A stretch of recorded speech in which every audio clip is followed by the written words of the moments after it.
I am sorry. अपनी सोच में गुम लवी एक अजनबी से टकरा गई जो देखने में बहुत ही सुंदर था। उसकी वाइट शर्ट पर कॉफ़ी के दाग लग चुके थे। ये भी अच्छा था कि कॉफ़ी कोल्ड थी, हॉट नहीं। लड़का समझ नहीं पा रहा था कि अब क्या करे। घर भी बहुत दूर था। आज ही उसने नई शर्ट पहनी थी अपने एक जॉब इंटरव्यू के लिए। वह कुछ बोलता उससे पहले ही सामने खड़ी लवी के आंखों में आंसू देखकर चुप रह गया। कुछ देर चुप रहने के बाद लड़के ने कहा ओके और वॉशरूम चला गया। लवी अभी तक वहीं खड़ी थी। अब कहीं जा भी तो नहीं सकती थी क्योंकि काउंटर तो संभालना था।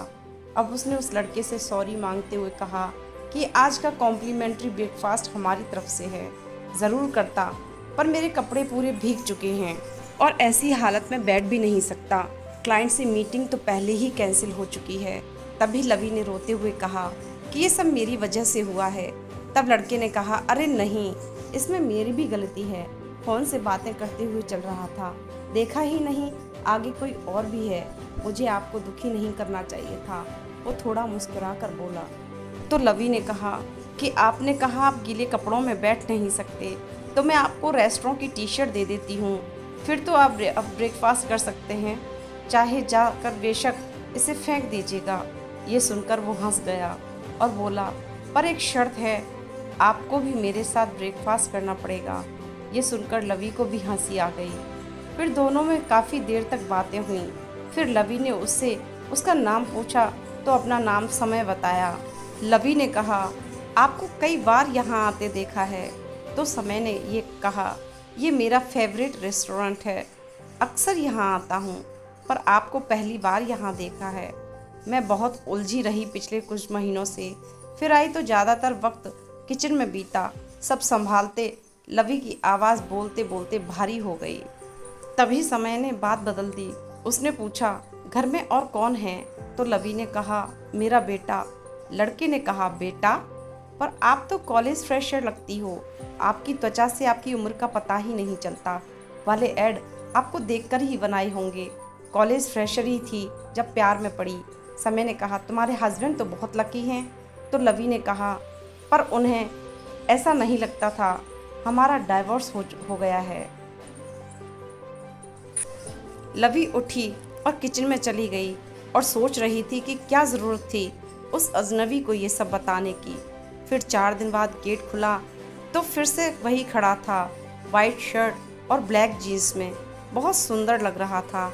लवी ने सोच रखा था कि बात नहीं करेगी चाहे कुछ भी हो जाए, पर उसके हाथ में उसकी फेवरेट पोइट्स की किताब देखकर चौंक गई। इस किताब को वो कब से पढ़ना चाहती थी। समय ने उसकी तरफ देखा और हल्के से मुस्कुराया। कुछ समय बाद कॉफ़ी पीकर चला गया। जाते टाइम एक स्लिप काउंटर पर सरका गया। उसमें लिखा था कि मुझे पता है कि आप मुझे नहीं, उस किताब को गौर से देख रही थी। आपको शौक है कविताओं का तो आइएगा, विद लव समय। लवी ने सोचा कि इस इवेंट को तो मैं मिस नहीं कर सकती। संडे शाम को 7 बजे लवी इवेंट में गई। वहाँ जब समय को देखा तो देखती रह गई। बहुत डैशिंग लग रहा था। दोनों में घंटों बातें हुई।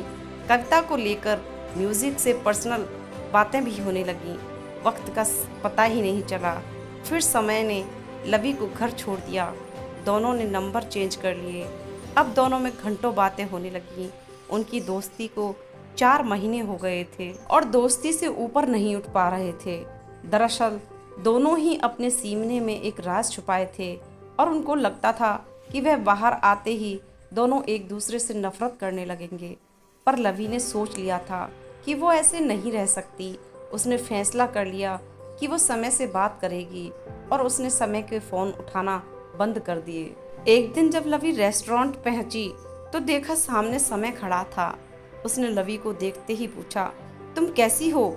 ठीक हो ना? तबीयत ठीक है ना? घर पर सब ठीक है ना? तुम मेरे फ़ोन और मैसेज का रिप्लाई क्यों नहीं दे रही हो? लवी बोली समय, तुमसे कुछ कहना है। हाँ प्लीज़ कहो, सुनने को ही तो आया हूँ। तुम्हारा यह जानना ज़रूरी है। मैं एक बहुत बुरी माँ हूँ। मेरी गलतियों की वजह से मेरा बच्चा 2 बार मरते मरते बचा। एक बार नशे में ड्राइविंग करते हुए एक्सीडेंट और एक बार कुछ ऐसा फूड खिला दिया था कि उसे एडमिट करना पड़ा था, इसलिए मुझे कस्टडी नहीं मिली थी। मैं हर जगह असफल रही। मैं तुम जैसे परफेक्ट इंसान के लिए ठीक नहीं हूँ। और जोर जोर से रोने लगी। तब समय ने कहा कि मुझे भी कुछ कहना है। मैं तुमसे यह कभी नहीं कहता, पर मैं तुमसे इतना प्यार करने लगा हूँ कि तुम्हारी नफरत और दूरी सह लूँगा, पर तुम्हारी आंखों में आंसू नहीं देख सकता। दरअसल तुम्हारे ड्रिंक को स्पाइक किया गया था। तुमने एक ही बियर पी थी, पर उसमें नशे की गोलियां भी मिलाई गई थीं, ताकि तुम ठीक से ड्राइव ना कर पाओ। वह माइनर एक्सीडेंट करने वाला तुम्हारे पति आकाश का ड्राइवर ही था। तुम्हारे बेटे को सोया एलर्जी है, ये बात जानते हुए भी उसके नूडल्स में सोया चंक्स डाले गए। इन सब में तुम्हारे पति का ही हाथ था, और अफसोस इन सब में मैं भी उसके साथ था। वह मेरा दोस्त था, और तुम्हारी कसम मैं उस टाइम तुम्हें नहीं जानता था। उस दिन तुमसे टकराने के बाद जब तुम्हें गूगल किया, तब पता चला कि तुम आकाश की पत्नी हो। इतना शर्मिंदा था कि माफ़ी मांगने की हिम्मत भी नहीं थी, पर खुद को तुम्हारे करीब आने से भी रोक नहीं पाया। बेहद चाहता हूँ तुमको। तुम्हारे माफ़ी के काबिल तो नहीं, पर बेटे की कस्टडी दिलाने की कोशिश ज़रूर करूँगा, कहकर चला गया। ये सुन लवी सकते में आ गई। उसे समझ नहीं आ रहा था कि क्या करे। 2 रातें वो सो ना सकी। फिर भी उसने समय को मैसेज किया कि जाओ, तुम्हें माफ़ किया, लेकिन कुछ अधूरा सा लगा। फिर दोबारा मैसेज किया, आ जाओ, तुम्हें माफ़ किया, सिर्फ तुम्हारी लवी।